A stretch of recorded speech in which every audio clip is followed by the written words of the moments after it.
यही संकल्प अपना, देश अर्पित प्राण हो। स्वाभिमानी स्वावलंबी, स्वाभिमानी स्वावलंबी, देश का निर्माण हो, देश का उत्थान हो। है यही संकल्प अपना, स्वत्व की अवधारणा को आज जीवन में धरें। स्वत्व के चैतन्य स्वर को आज उर उर में धरें। स्वत्व की आराधना पर, स्वत्व की आराधना पर देश का अब ध्यान हो, देश का उत्थान हो। है यही संकल्प अपना, स्वत्वहीनों ने सदा संसार की ठोकर सही। स्वत्वधारी वीरवर को पूजती सारी मही।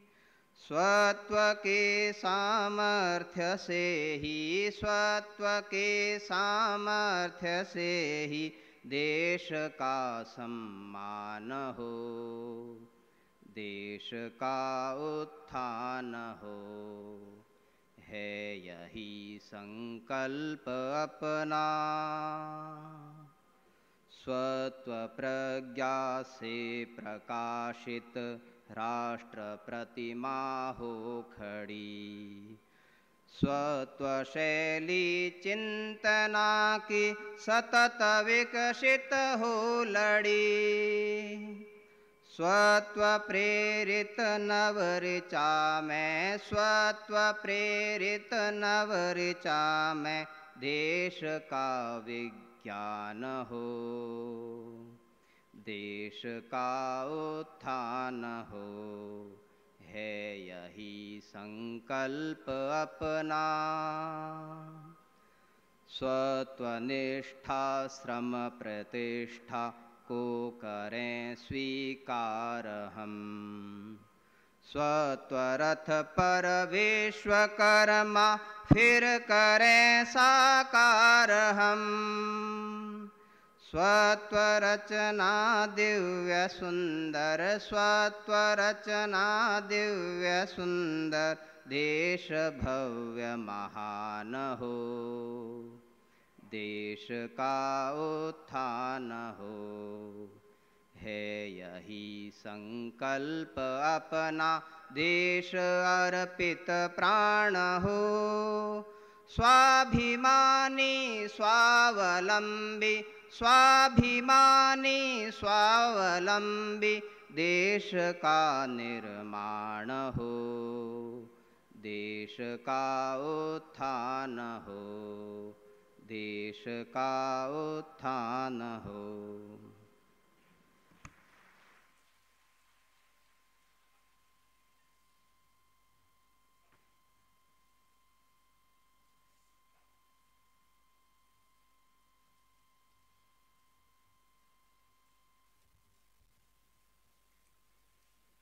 परम श्रद्धेय संतवृंद,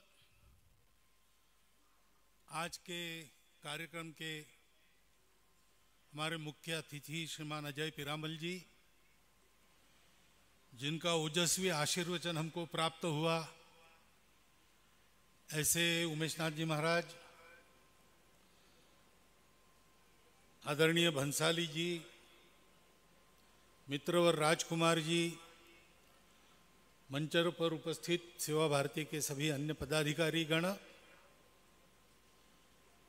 देश के कोने कोने से यहाँ पर उपस्थित हुए सेवा कार्यकर्ता, संघ के माननीय अधिकारी गण, उपस्थित नागरिक सज्जन एवं माता भगिनी,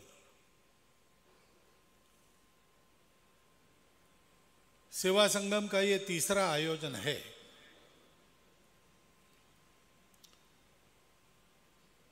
संघ के स्वयंसेवक स्वभावतः सेवा पहले से करते हैं। संघ स्थापना के समय से ही, और संघ के मूल में डॉक्टर हेडगेवार स्वयं है, बीज रूप है, तो उनके जीवन में उसके पहले से ही जहां जहां समाज में कोई आवश्यकता है, अभाव की पूर्ति करने की बात है, वहां वहां दौड़कर अपनी शक्ति लगाना ये था ही। और इसलिए जगह जगह संघ के स्वयंसेवक अपनी शक्ति बुद्धि अनुसार सेवा कर रहे थे। डॉक्टर हेडगेवार की जन्म शताब्दी के समय ऐसा सोचा गया कि देश भर में इतना सारा काम हो रहा है तो उसको एक व्यवस्था में लाएं और उसके आधार पर उस कार्य का और विस्तार करें। तब से संघ में और सेवा विभाग के कार्य का प्रारंभ हुआ। कुछ वर्ष पश्चात औपचारिक सेवा विभाग भी बन गया। तो उसके द्वारा संघ की शाखाओं में आने वाले स्वयंसेवकों में सेवा की मानसिकता को जागृत करना होती सब में है, सोई रहती है, उसको जगाना पड़ता है। सब लोग उत्साह में काम करने के लिए आते हैं, लेकिन उत्साह के कारण दृष्टि थोड़ी एक लक्ष्य बन जाती है, उनका ध्यान बटोरना। भाई जैसे देश की सुरक्षा एक विषय है, वैसे देशवासियों की सेवा भी दूसरा विषय है, उसकी आवश्यकता है। ये सारे काम वो सेवा विभाग करता है। और फिर संघ के स्वयंसेवक जो सेवा करते हैं उसका कुछ स्वरूप बनता है, तो उसके न्यास संस्था ये सब बन जाता है। एक ऐसी सेवा की एक बड़ी सृष्टि संघ के स्वयंसेवकों की खड़ी हुई है। और ये भी नहीं है कि देश में सेवा करने वाले पहले संघ के स्वयंसेवक है।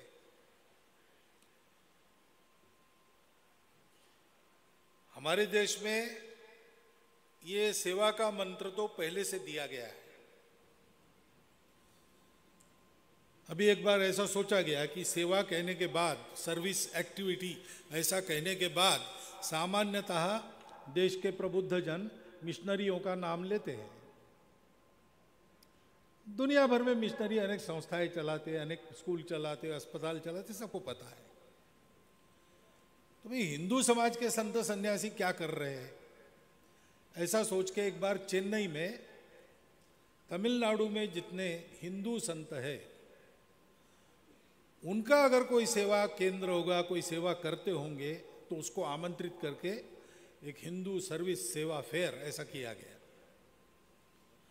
तो ध्यान में आया कि दक्षिण के 4 प्रांतों में, यानी राज्य के नाते अलग है, लेकिन कर्नाटक, कन्नड़ भाषी प्रांत, तेलुगु भाषी प्रांत, मलयालम भाषी और तमिल भाषी, केवल आध्यात्मिक क्षेत्र के हमारे आचार्य, मुनि, सन्यासी, भिक्षु सब मिला के जो सेवा करते हैं वो मिशनरियों की सेवा से कई गुना ज्यादा है।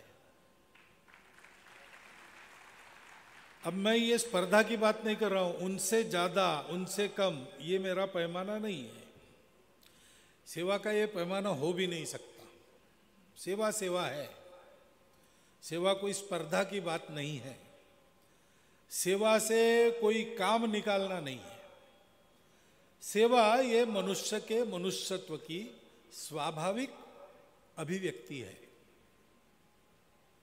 मनुष्य और पशु में अंतर क्या है?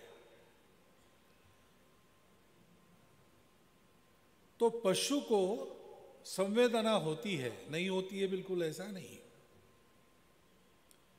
एखादे घर में एखादा व्यक्ति गुजर जाता है तो उस घर की गाय 3 दिन खाती नहीं, उस घर का कुत्ता खाना पीना छोड़ देता। ऐसे कई प्रसंग प्रत्यक्ष लोगों के अनुभव में है।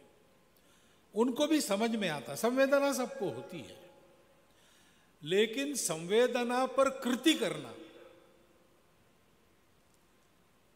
ये गुण मनुष्य का है, उसको करुणा कहते हैं। अभी G20 हुआ, G20 में एक C20 भी हुआ, सिविक 20 ऐसा। तो वो नागपुर में कार्यक्रम संपन्न हुआ अभी कुछ दिन पहले। उसमें हमारे देश के नोबेल पुरस्कार विजेता कैलाश सत्यार्थी जी आए थे, विवेकानंद केंद्र की उपाध्यक्षा निवेदिता भिड़ी जी आई थी, तो वहाँ आए थे। तो सत्यार्थी जी हमारे उत्सव में अध्यक्ष के नाते आए थे। निवेदिता जी का घर संघ का है, तो ये लोग मिले वहाँ नागपुर में, मैं भी था उस दिन। क्या हुआ G20 में, अमृतानंद माता जी का कीनोट एड्रेस हुआ, उनकी अध्यक्षता C20 के लिए थी। तो उन्होंने और कैलाश जी ने ये विषय रखा वहाँ पे कि हम ग्लोबलाइजेशन की बात करते हैं तो हमको करुणा का भी ग्लोबलाइजेशन करना चाहिए, यानी संपूर्ण विश्व में करुणा ये कुछ करने का आधार होना चाहिए। अंतर्राष्ट्रीय संबंधों में भी करुणा ये आधार होना चाहिए। और उसको बताते समय तीनों ने ऐसा कहा कि केवल संवेदना से काम नहीं चलता, तो संवेदना के आधार पर कृति होनी चाहिए। अगर किसी का दुख मुझे दुख रहा है, उससे मैं दुखी होता हूं, अच्छी बात है, लेकिन केवल दुखी होने से काम नहीं चलता। उस दुख का इलाज करने के लिए हमको दौड़ना चाहिए। ये करुणा है, और इस करुणा को हमारे यहाँ धर्म के 4 पैरों में एक स्थान दिया है। सत्य के बाद करुणा का स्थान, सत्य, करुणा, शुचिता, उपेक्षा, ऐसे 4 पैर कहे जाते हैं। उसमें सत्य के बाद करुणा है, क्योंकि ये करुणा भी सत्य की तार्किक परिणति है, लॉजिकल कंक्लूजन है।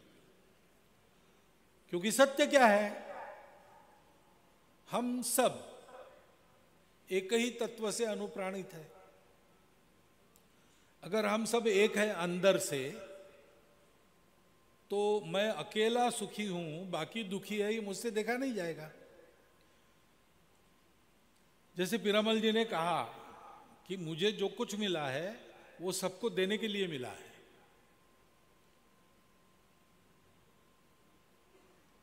तेन त्यक्तेन भुंजिथा, ऐसा जो कहा है, ईशावास्यमिदं सर्वम यत्किंचम जगत्याम जगत तेन त्यक्तेन भुंजिथा। मेरे पास जो है वो सबके लिए देकर जो बचता है उसमें मैं मेरा चलाऊं, क्योंकि मैं और बाकी ये अलग नहीं है, सब में मैं हूं, मुझ में सब है। सेवा जैसे मनुष्यता की स्वाभाविक अनुभूति है, वैसे सेवा इस सत्य की प्रत्यक्ष अनुभूति है। इस भाव से सेवा होनी चाहिए। इस भाव से जब सेवा होती है तो हमारे देश में वो समरसता का साधन होता है, होना चाहिए। इतने सारी सेवा संघ के स्वयंसेवक कर रहे हैं, किसके लिए कर रहे हैं? तो हमारे देश में सब लोग मिलकर हमारा राष्ट्र है, समाज है। हम सब लोग समाज के अंग है, हम सब मिलकर समाज है। एक नहीं है तो हम अधूरे हो जाएंगे, और सब एक दूसरे के साथ है तब हम पूर्ण बन जाएंगे। लेकिन दुर्भाग्य से यह परिस्थिति आई है। कारण क्या है? क्यों है? चिकित्सा करने वाले करें, लेकिन हमको वो परिस्थिति नहीं चाहिए, हमको ये विषमता नहीं चाहिए। हम सब एक राष्ट्र पुरुष के अंग होने के नाते अपने अपने स्थान पर अपना अपना काम करते होंगे। काम के अनुसार रूप रंग निराला होता होगा जैसे शरीर के अंगों का होता है, लेकिन हम सब में एक ही प्राण है। और ये पता चलना चाहिए, अगर पैरों में सुई चुभी तो जैसे शरीर के सारे अंग उस क्षण में केवल जहां सुई चुभी है उसी का विचार करते हैं। उस समय दूसरी बात ध्यान में नहीं आती है, तुरंत आके उधर जाती है। तुरंत हाथ देखते हैं कहां से क्या निकालना है, कुछ काटा वाटा है क्या जो निकालना है। सारा शरीर उस एक वहां के दुख की संवेदना से साथ केवल एक रूप नहीं होता, कुछ करने जाता है। समाज का ऐसे ही होना चाहिए। समाज का एक अंग उपेक्षित है, दुबला है, उसको नीचे का स्थान है, ये कैसे हो सकता है भाई? अगर किसी शरीर का एक अंग दुबला है, पीछे, उसको पीछे रह दिया गया है, तो उस शरीर को स्वस्थ शरीर नहीं कहते, कहते कि पैरालिटिक है, पैर सुन्न हो गया है, उसको वैसे ही खींच रहा है।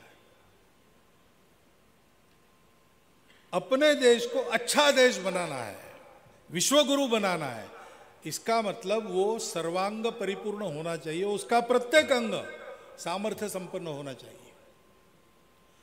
तो समाज में अभी इसकी आवश्यकता है, तो हमको करना है। क्यों करना है? इसलिए कि वो समाज मेरा अपना है, मेरे अंदर उस सारे समाज का एक छोटा सा रूप है, और संपूर्ण समाज में मैं अपने आप को देखता हूं। यह हमारा सत्य है। उस सत्य के आधार पर यह सेवा है, सहज सेवा है। संकल्प है तो यह है कि मेरे समाज का, मेरे राष्ट्र का कोई अंग में दुर्बल, पिछड़ा, नीचा नहीं रहने दूंगा। वो मेरे जैसा ही है। कार्य के बंटवारे में उसका मेरा कुछ अलग हो सकता है, लेकिन हम समान हैं। मेरा कार्य जितना महत्वपूर्ण और उच्च अवस्था का है, वैसा उसका भी काम उतना ही उच्च, उतना ही महत्वपूर्ण है। श्रम की प्रतिष्ठा सर्वत्र है और कोई भेद नहीं। धीरे धीरे बढ़ना पड़ेगा। महाराज जी ने जो कहा है ना, एक एक बात बहुत स्पष्ट कही है उन्होंने। आपको क्या लगा मुझे पता नहीं, तालियां तो आप बजा रहे थे, लेकिन जो कहा है वो एक एक बात सत्य है, और उसका विचार करके उसके अनुसार ही आज ना कल हमको चलना ही पड़ेगा।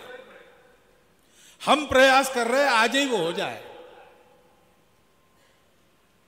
क्योंकि वही सब स्वस्थ समाज का लक्ष्य है। सेवा स्वस्थ समाज को बनाती है, लेकिन स्वस्थ समाज को बनाने के लिए वो पहले हमको स्वस्थ करती है।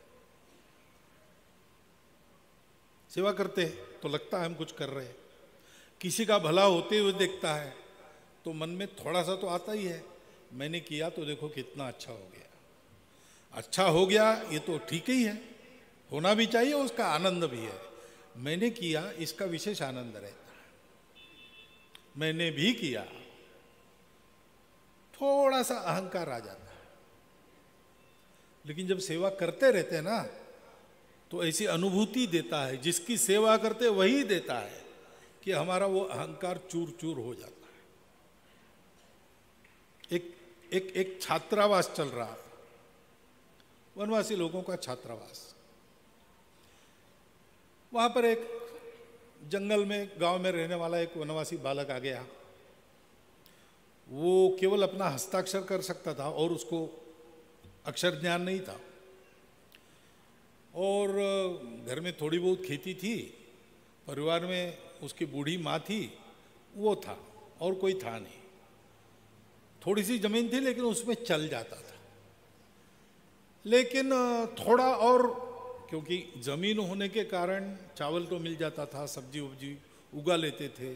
जंगल में रहते तो जंगल में भी बहुत कुछ मिलता है, परंतु कभी कुछ लाना है, नमक लाना है वगैरह, तो पैसा चाहिए, मुद्रा चाहिए। उसके लिए कुछ छोटी मोटी नौकरी मैं कर लूँगा, ऐसा सोच के वो आया था ब्लॉक केंद्र पर, नौकरी ढूंढ रहा था। अब जिसको अपना हस्ताक्षर छोड़ के कुछ भी अक्षर ज्ञान नहीं, उसको क्या नौकरी मिलने वाली है? वो आया, उसके परिचित छात्रावास में एक बालक पढ़ रहा था, उसके परिचय से छात्रावास में रुका, 3 दिन घूमा, कुछ नहीं मिला। 3 दिन के बाद वो हमारे अधीक्षक के पास आया और उसने कहा कि या तो नौकरी वोकरी मिली नहीं, लेकिन मैं यहाँ 3 दिन से हूँ, मैं देख रहा हूँ यहाँ झाड़ू लगाना पड़ता है, यहाँ पानी भरना पड़ता है कुएं से, यहाँ भोजन बनाना पड़ता है, आप ये काम मुझे दो, मुझे वेतन दो, मैं ये काम करूँगा। घर में हमारी माताजी है, बूढ़ी है लेकिन थकी नहीं है, तो हमारी छोटी सी ज़मीन है, आधा एकड़ होगी वो देख लेगी, उसको मैं ये पैसे भेजते रहूँगा और कुछ बचत वचत भी करूँगा, तो आड़े वक्त में आधार के लिए हो जाएगा। तो हमारे छात्रावास अधीक्षक ने कहा कि देखो भाई, हम भी लोगों से मांगकर सेवा करने वाले लोग हैं, तो हमको देने के लिए हमारे पास ज़्यादा नहीं। तुमको तो कोई नौकरी छोटी भी मिल जाए, 100-200 रुपया कुछ महीना ऐसे मिल जाए, हम यहाँ 30 रुपये से ज़्यादा दे नहीं सकते। तो उसने कहा कि इससे ज़्यादा नौकरी मुझे मिल भी नहीं सकती, तो आप वही दे दो मुझे, ऐसा करो 4 महीने का एक साथ दो। और वो रह गया। तो ठीक है। बीच में एक बार हमारे विभाग प्रचारक जी आए, तो वो थे वहाँ 2-3 दिन, तो इसने परिचय करा लिया, पूछा कहाँ रहते हो, तो उन्होंने बताया विभाग केंद्र का नाम। तो बोले अच्छा, शहर से। आप कितने पढ़े हैं? तो तुम कितने पढ़े हो? तो उसने कहा कि मैं पढ़ा नहीं हूँ।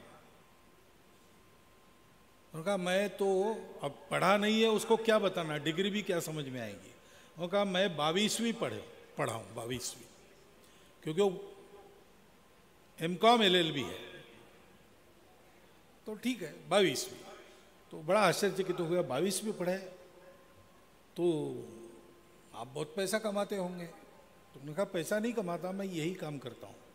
अच्छा, तो इस काम के कितने मिलते हैं आप? उन्होंने कहा भाई मैं प्रचारक हूँ, पैसे वैसे लेता नहीं हूँ।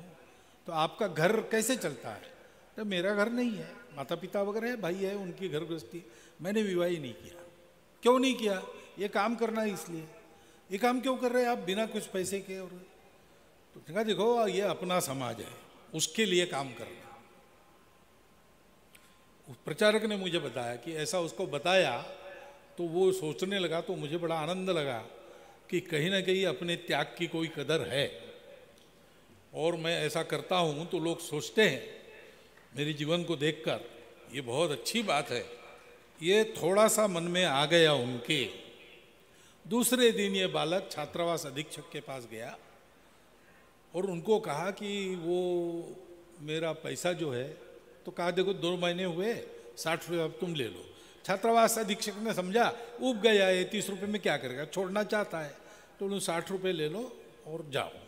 उसने नहीं, मैं जाने वाला नहीं हूँ, मुझे वो पैसा नहीं चाहिए। तो उसको लगा एक गुस्सा हो गया, तो मैंने पहले ही बताया था 30 रुपया देंगे महीने का, पहले ही समझाया था तुमको, ये बहुत कम है। अब हमारे पास है नहीं तो क्या करेंगे? थोड़े नहीं, मुझे पैसा नहीं चाहिए, मैं बिना पैसे से यहाँ रहकर यही काम करूँगा। तो लेकिन ये कैसे करोगे तुम? उसने कहा तो क्या हुआ, ये 22वीं पढ़ी है और समाज का काम कुछ ये भी न करते। तो यहाँ तो मैं देख रहा हूँ मेरे ही अपने भाई मित्र यहाँ सब पढ़ रहे हैं, इतना अच्छा काम, मैं अनपढ़ हूँ तो क्या, ये काम तो मैं कर सकता हूँ, इनके लिए समय दे सकता हूँ। 15 साल पूर्णकालिक रहा हो, बाद में उसको अपना घर चलाना पड़ेगा, उसको देखना पड़ेगा, इसलिए ड्राइविंग वगैरह सिखाकर, बाकी पढ़ने की उसकी क्षमता नहीं थी, तो उसकी नौकरी वगैरह ढूंढ कर उसको स्थापित कर दिया हम लोगों ने। लेकिन उस प्रचारक ने हमको कहा कि जब पहले बात की तब मुझे लगा कि चलो, लेकिन दूसरे दिन मैंने सोचा कि हम तो खाते पीते घर के, पढ़े लिखे, विचार कर सकने वाले, बहुत बौद्धिक पी कर और हम ऐसे तैयार हो गए और फिर जीवन दिया। इसको तो कुछ भी नहीं मिला, ये एक रात में उसने तय कर लिया कि देश के लिए करेंगे। ये अपने उस अंग की महत्ता है जो पीछे है, जो कभी कभी हम कहते हैं कि थोड़ा दूर रहो। वो सिखाता है हमको कि यहां बैठे हुए प्रत्येक सेवा कार्यकर्ता का अनुभव है। इसलिए ये सहज सेवा, उसमें संकल्प जुड़ जाता है, देश को बड़ा करना है, सबको बड़ा करना है। लेकिन देश बड़ा होगा नहीं होगा ये भविष्य की बात है। हमारा समाज आज इस स्थिति में है तो ये हमारे लिए अच्छी बात नहीं है, शोभा देने वाली बात नहीं है। हमारे समाज का एक अंग पीछे नहीं है, हम उसके कारण सब लोग पिछड़ गए हैं। ये पिछड़ापन दूर करना है, सबको समान अपने जैसा मानकर सबको सेवा के द्वारा अपने जैसा बनाना है। हम संकल्प कर सकते हैं, हम सेवा कर सकते हैं, उनकी ताकत नहीं है, उनको ऐसी ताकत देनी है कि वो ताकत पाकर वो उस हमारे पूर्णकालिक वनवासी बालक जैसे कहेंगे कि हम पीछे रहे तो क्या हुआ, हम भी कर सकते हैं। और पीछे रहेंगे नहीं, आगे आएंगे, वो भी कमाएंगे, वो भी साधन संपन्न होंगे और सोचेंगे कि इसका उपयोग जैसे पीरामल जी ने बताया था कि किसी की सेवा करने के लिए हमको मिला है, हमको भी जो मिला समाज का हाथ, वो इस समाज की सेवा करने के लिए मिला है। देने वाला देता जाए, लेने वाला लेता जाए, लेते लेते लेने वाले ने एक दिन देने वाले का हाथ ही ले लेना चाहिए, ऐसी अर्थ की एक मराठी कविता है। हमारी ये सेवा, अपनी ये सेवा, हम सबकी ये सेवा ऐसी होनी चाहिए कि जिनकी हम सेवा करते हैं वो आज उनको मजबूरी में लेने वाला बनना पड़ रहा है, लेकिन कल वो देने वाले बनेंगे और बनते हैं। क्योंकि सौभाग्य से जिस भक्ति आंदोलन का उल्लेख महाराज जी ने किया, उस भक्ति आंदोलन के कारण भारत का समाज ये वास्तविक मनुष्यों का समाज है। उनके अंदर ये करुणा है, केवल संवेदना नहीं है। और इसलिए जब संघ के स्वयंसेवक सेवा करने लगे तो उनको ये भी ध्यान में आ गया कि अपने देश में कोई अकेले हम नहीं हैं, बहुत लोग बहुत प्रकार से सेवा कर रहे हैं।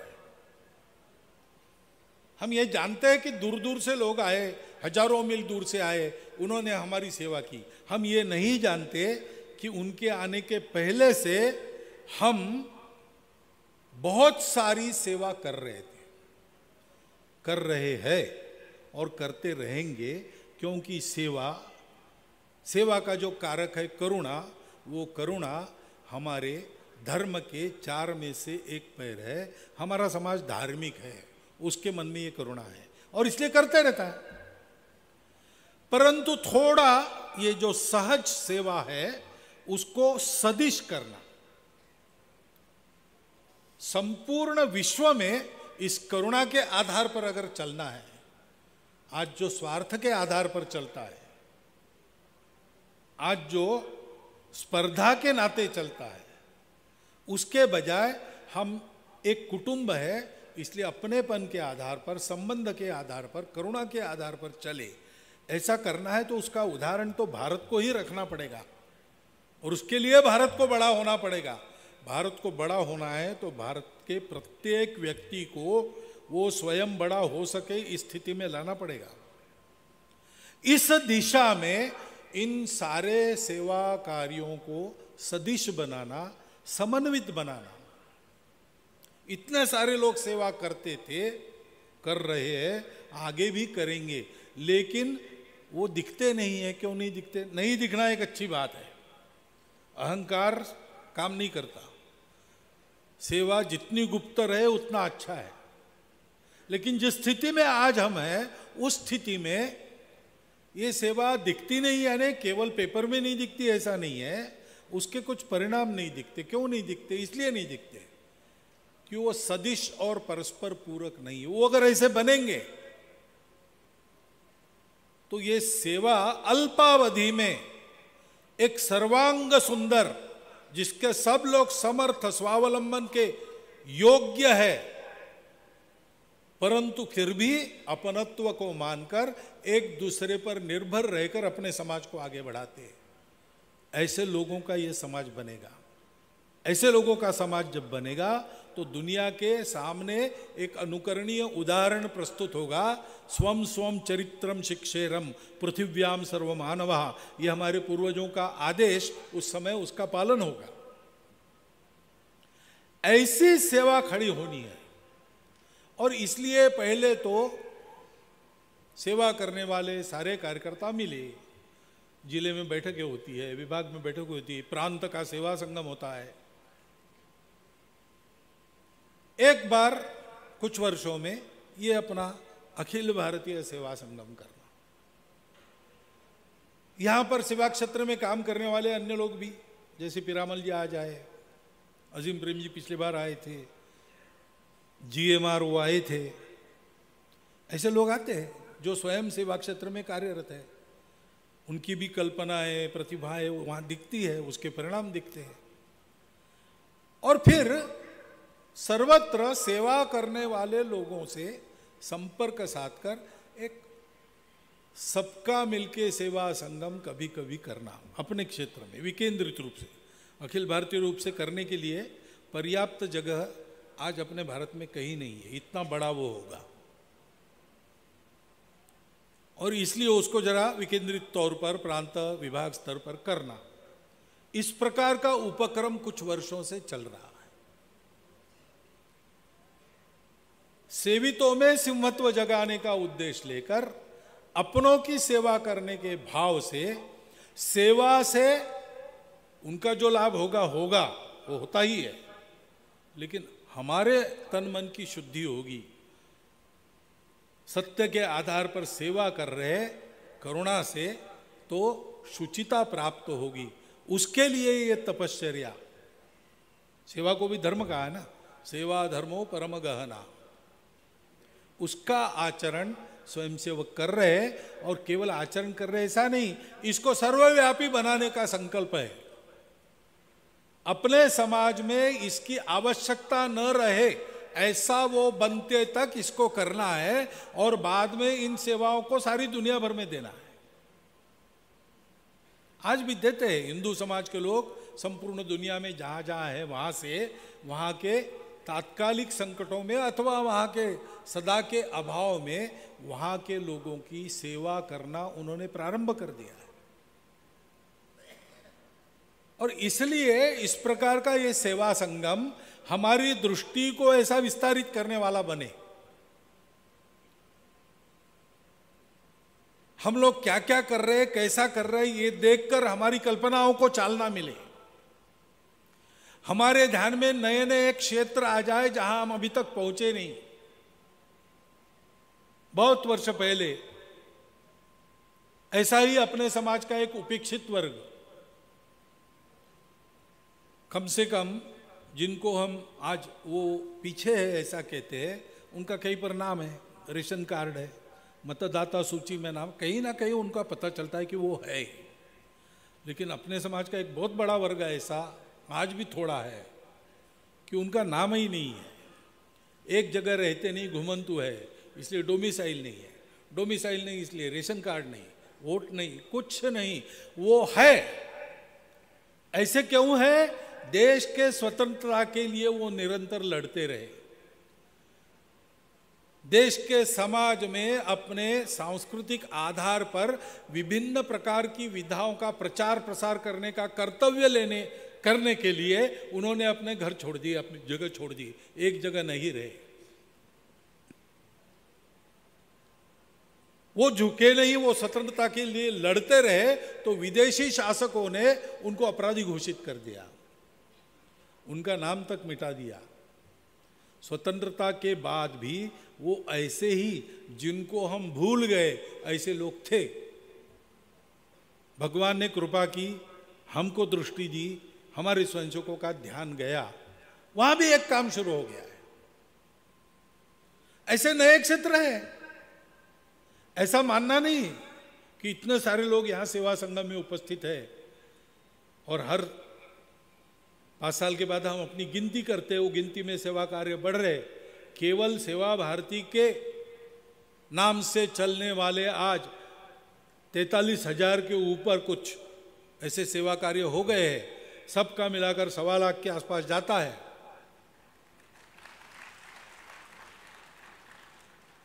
और बहुत से काम है जिसको बाहर सेवा कहा जाता है, लेकिन हम उसको सेवा में नहीं गिनते। ये भी सब स्वयंसेवक कर रहे हैं। बहुत प्रचंड व्याप है, परंतु फिर भी अपना देश, अपना समाज उससे बहुत बड़ा विस्तारित है।